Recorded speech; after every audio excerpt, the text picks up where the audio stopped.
മലയാള സിനിമയിലെ പവർ ഗ്രൂപ്പിനോട് യുദ്ധപ്രഖ്യാപനം നടത്തിയിരിക്കുകയാണ് അമ്മയുടെ നിലവിലെ പ്രസിഡന്റ് ശ്വേതാ മേനോൻ. ചിലരുടെയെങ്കിലും സമാധാനവും ഉറക്കവും കളയുന്ന ചില വെളിപ്പെടുത്തലുകളുമായാണ് ശ്വേതാ മേനോന്റെ പുതിയ ഫേസ്ബുക്ക് പോസ്റ്റിന്റെ വരവ്. തന്റെ യുദ്ധം പവർ ഗ്രൂപ്പിനെതിരെയാണെന്നും എന്നും അവർ താരത്തെ ആക്രമിച്ചിട്ടേ ഉള്ളൂവെന്നും പോസ്റ്റിലൂടെ വ്യക്തമാണ്. എന്തു വന്നാലും താൻ ഇവിടെ ഉള്ളിടത്തോളം കാലം ഹേമ കമ്മിറ്റി റിപ്പോർട്ടിൽ ഗുരുതര ആരോപണങ്ങൾ നേരിടുന്നവർ ഒരിക്കലും അമ്മയുടെ തലപ്പത്ത് വരില്ലെന്നും I will go any extent to make sure of that എന്നും പോസ്റ്റിൽ അടിവരയിട്ട് ശ്വേത പറഞ്ഞു. കൂടാതെ എന്നും അവരോട് തന്നെ ആയിരുന്നു തന്റെ യുദ്ധമെന്നും അത് തുടരുമെന്നും വ്യക്തം. കൂടാതെ ശ്വേതയുടെ രാഷ്ട്രീയവും സംഘടനയും, അതായത് അമ്മ സംഘടനയും കൂട്ടിക്കലർത്തി ചില ആരോപണങ്ങൾ അടുത്തിടെ ശക്തമായി ഉയർന്നു വന്നിരുന്നു. അതിനെതിരെയും ശ്വേത ഈ പോസ്റ്റിൽ പരാമർശിക്കുന്നുണ്ട്. അതായത് കഴിഞ്ഞ 12 വർഷമായി രാജ്യം ഭരിക്കുന്ന ഒരു ദേശീയ പാർട്ടിക്ക് കേരളത്തിൽ സ്ഥാനാർത്ഥികളെ കിട്ടാൻ തനിക്ക് കോടിക്കണക്കിന് രൂപ നൽകേണ്ടി വന്നു എന്ന ആരോപണത്തിന്റെ യുക്തി ഇന്നും മനസ്സിലായിട്ടില്ലെന്ന് താരം പറയുന്നു. അതുപോലെ തന്നെ അമ്മയിൽ രാഷ്ട്രീയവും മതവും വർഗീയതയും കൊണ്ടുവന്ന് സംഘടനയെ വിഭജിക്കാൻ ശ്രമിക്കരുതെന്നും താരം പോസ്റ്റിലൂടെ ഓർമ്മപ്പെടുത്തുന്നുണ്ട്.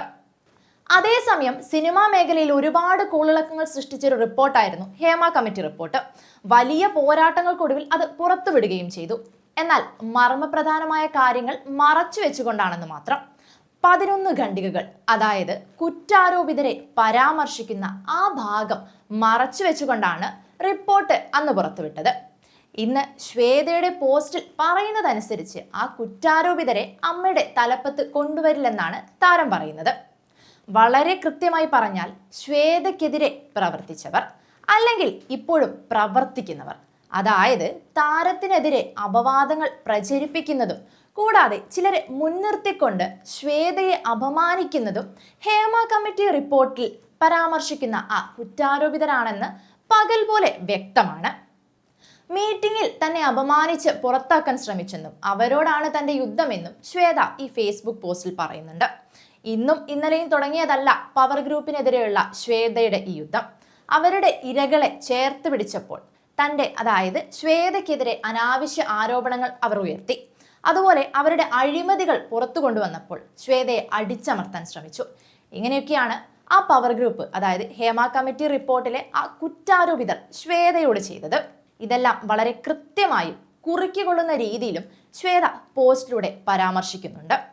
ശ്വേതയുടെ ഈ പോസ്റ്റ് പുറത്തു വന്നപ്പോൾ സ്വാഭാവികമായും ചില ചോദ്യങ്ങൾ ഉയർന്നു തന്നെ വരേണ്ടതുണ്ട്. സർക്കാരിനോടും ശ്വേതയോടും അതുപോലെ തന്നെ സംഘടനയോടും. കുറ്റാരോപിതരെ പരാമർശിച്ചിട്ടുള്ള ആ റിപ്പോർട്ടിലെ 11 ഖണ്ഡികകൾ സർക്കാർ എന്തുകൊണ്ട് പുറത്തുവിടുന്നില്ല? അതിലുള്ളവരെയാണോ, അല്ലെങ്കിൽ അതിലുള്ളവരെയല്ലേ ശ്വേതാ മേനോന് അറിയാവുന്നത്? അപ്പോൾ ശ്വേതയെ എതിർക്കുന്നവർ ആ പട്ടികയിൽപ്പെട്ടവരല്ലേ? റിപ്പോർട്ട് പുറത്തുവിടണമെന്ന ആവശ്യവുമായി ശ്വേത സർക്കാരിനെ സമീപിക്കുമോ? കഴിഞ്ഞ മന്ത്രിസഭയിൽ ഹേമ കമ്മിറ്റി റിപ്പോർട്ട് പൂഴ്ത്തിവെച്ച മന്ത്രിക്കും മുഖ്യമന്ത്രിക്കുമെതിരെ ശ്വേത ശബ്ദമുയർത്തുമോ? അവസാനമായി ഒരു ചോദ്യം കൂടെ. ഇത്തവണ വലിയ ആർജവത്തോടെ സിനിമാ മേഖലയിലെ പ്രതിസന്ധികൾ പരിഹരിക്കുമെന്ന് പറഞ്ഞ സാംസ്കാരിക മന്ത്രിയോടും മുഖ്യമന്ത്രിയോടും മുഴുവൻ ഹേമ കമ്മിറ്റി റിപ്പോർട്ട് പുറത്തുവിടണമെന്ന് പറയാൻ ഒരു അമ്മ പ്രസിഡന്റ് എന്ന നിലയിൽ ശ്വേത തയ്യാറാണോ?